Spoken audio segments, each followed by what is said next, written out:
I'm Sue Gold, president of the San Diego Museum of Art Artists Guild. Welcome to this video presentation of Transitions, the members show at the Poway Center for the Performing Arts. First of all, I'd like to acquaint you with the Artists Guild. We are a group of professional artists who are working to exhibit and sell our work. A portion of all sales will go to the San Diego Museum of Art. Our artists use all manner of 2D and 3D media. Poway Center for the Performing Arts does not have the availability to show 3D works, so sculpture is not included in this particular show. Here I am showing you some of the sculpture that our members have done. If you'd like to see more of these artists' work or all of the sculptures in our organization, go to sdmaag.org/member list. Our members are listed alphabetically. Click on the artist's name to see their profile and photo albums.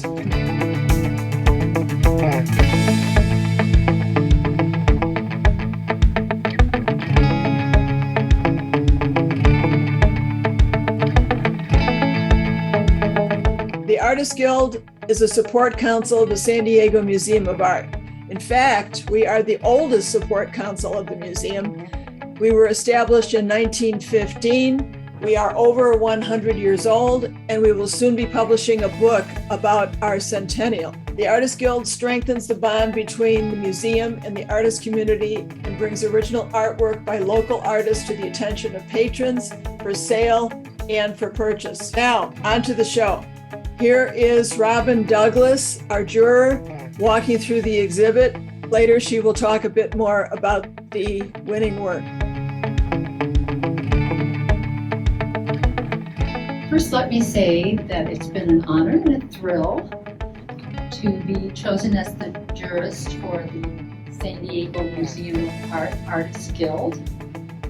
The work has been outstanding. It's been very difficult to choose these pieces. I would have chosen a lot more. You can see the artist's intent, their content, their skill, and the creativity in many ways. Albert Einstein quote is, "Knowledge is finite, creativity is infinite."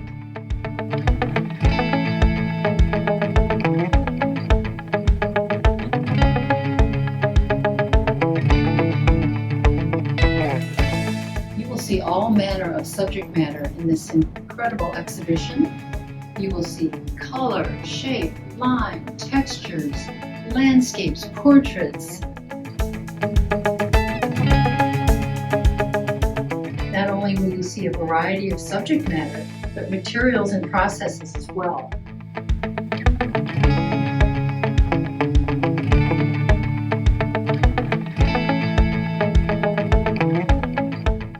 Some very three-dimensional assemblage work, some deep space, a lot of moving focus,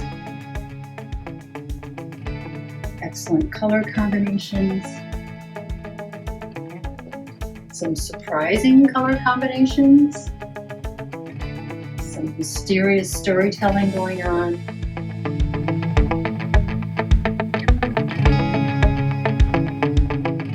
The beauty of outer landscapes and inner landscapes.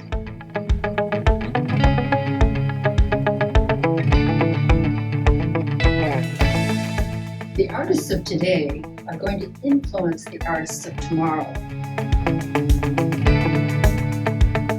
The thrust of our creativity, you'll never know where that influence will end.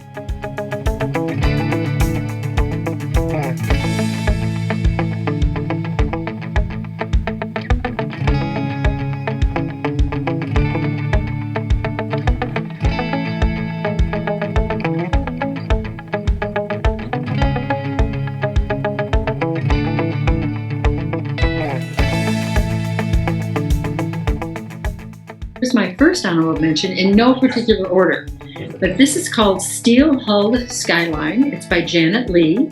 I think it's a very brave composition. It's kind of a fisheye composition. It's circular in nature, so the viewer looks around the composition and the edges become the focal point. The edges, not the center so much. And the craftsmanship is incredible. The next honorable mention I'd like to talk about is by Larry Richardson, The Angel of Light, he calls it, and it's mixed media. It has a strength and a power and energy. It's got a great mood. The black and blue colors are very dramatic. The spontaneous brush strokes show a lot of finesse that he really knows that brush, and it creates quite an impact.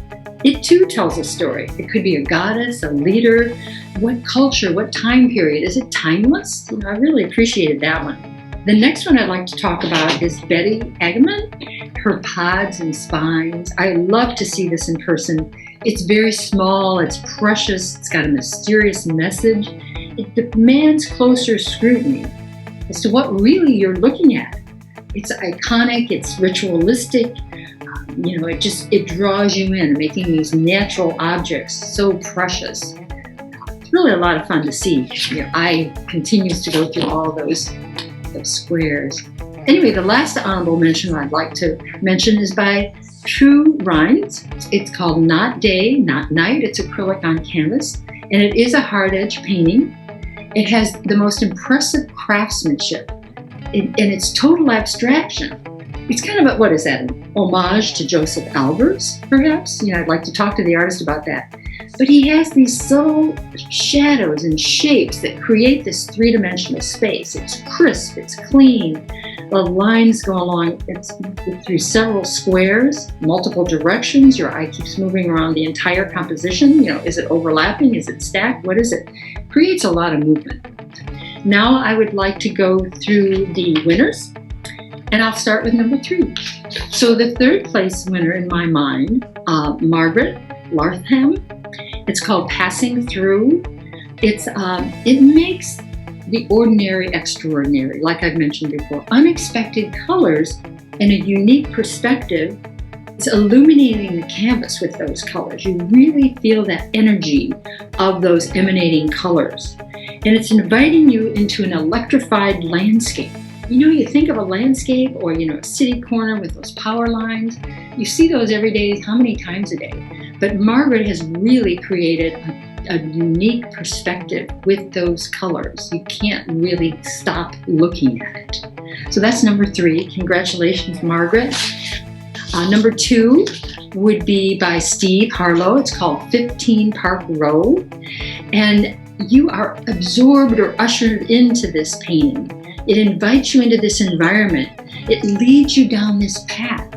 It's the deep perspective with the vertical location, the atmospheric perspective. There's a little bit of linear perspective, perhaps. It's just enough mystery to ask you why this path and what's beyond it. And also his unique handling of the paint. You can tell he really has a lot of finesse. It's, harkens back to what? Paul Signac, Pissarro, even a little bit of Seurat as well. So congratulations to Steve. Then the number 1, which again was very difficult to do, is by John Olenek. Forgive my pronunciation if that's incorrect. Both of his pieces were outstanding. And the one I chose was Eve. It's oil on linen, and it's very large. It's 4x4. And going back to the title of the exhibition, Transitions, not that I use this in my judging at all, but this is really an incredible transitional piece. It has so many sides and perspectives. The color, the composition, the multiple viewpoints make this painting ever-changing. Your eye will not stop in one area or the other. It does have that moving focus that you really need in an excellent composition. You have to see it, you really do, because there's so many details. There's so many artists that I could liken it to, so many masterpieces.